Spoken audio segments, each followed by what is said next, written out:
Make more, work less by connecting, releasing the power effective communication. Hi, my name is Fong Chuan. Welcome to Learn More Mind Bites. Today is part number 4 of our 5-part mini-series on effective communication. The first day we talked about mindset, then we talked about audience and how do you engage with them.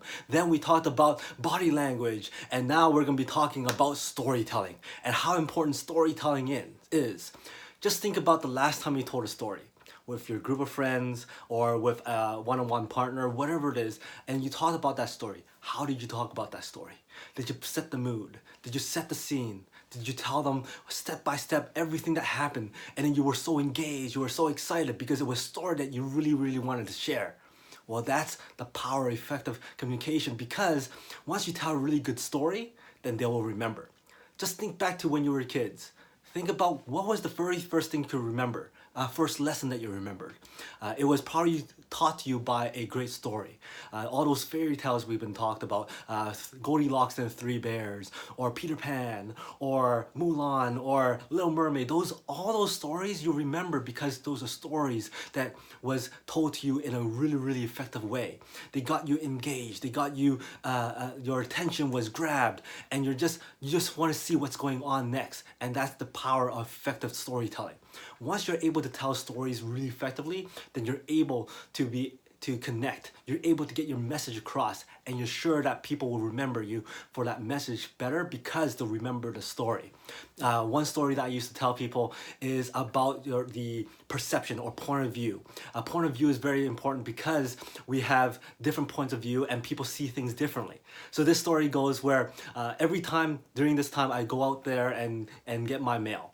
And every single time I get my mail, I have this really weird feeling that somebody's watching over me.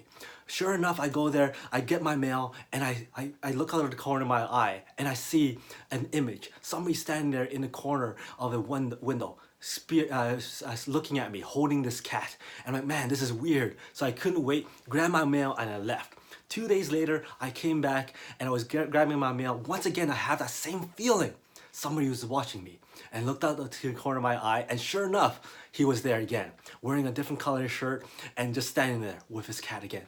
No matter how late of the day it is, no matter how early it is, he's always there. Every time I get mail, he's always there. So then one day I got back home and I was talking to my wife. I'm like, did you realize or did you notice that guy who's always standing there, peering out his window, holding a cat, just staring at you getting mail? He goes, no way. I don't think I've seen that. So next time we went out there together, I go, watch. He's gonna be standing right there in the corner of that window and he's gonna be watching. And this time, oh, look, he's right there. He's wearing black today. And sure enough, that's what he was doing, standing there wearing black, holding this cat. And then Jessica goes, come on, Fong, it's a cutout. And sure enough, I stopped, looked up, and sure enough, it was a cutout. What was funny about that was that the owners actually put on a different color sweater every now and then, just for the hell of it. And I was like, wow, that point of view is different. So that story kind of tells you that a point of view from different people gives you different lessons and different thought process and different ideas. And you may not see things the same way. And sure enough, that second opinion, that second point of view was very vital. Now, every time I talk about that story, people will remember because it was kind of funny. It was kind of shocking because who would, in their right mind, be putting on this cutout in the front of the window every single time? And sure enough, it's always there. It's still there as we speak if I go out there right now. So that's the power of effective communication, effective storytelling. Once you tell a good story, people will remember you better. People will remember the message better. And when you tell a good story, your hands move, you're excited, you're passionate, you set the scene, you do all the great things that your mind tells you to do because it comes naturally. It becomes very authentic, and people gravitate to you because you're authentic and you're a great storyteller. So work on storytelling. Just think of all the successful people out there, and what do? They tell great stories. Oprah tells great stories. Comedians tell great stories to get audience to laugh and get engaged. When J.J. Abrams goes and pitches a movie idea, he has to tell great stories so that the producers will get involved. If you want to tell a great story to investors, you have to tell a story so that it gets them engaged and want to invest with you. If you tell a great story to audience members, you want to tell a great story so that they will be able to remember you and remember your message. So that is the power of effective communication. It's the power of effective storytelling. just look at everywhere you go. When it's successful, they are telling great stories. Commercials tell great stories.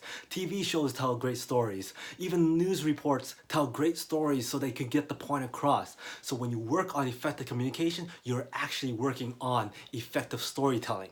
That sums up for our topic for today on storytelling, part 4 of 5. Tune in tomorrow at 11 o'clock, and I'm going to be talking about energy and passion.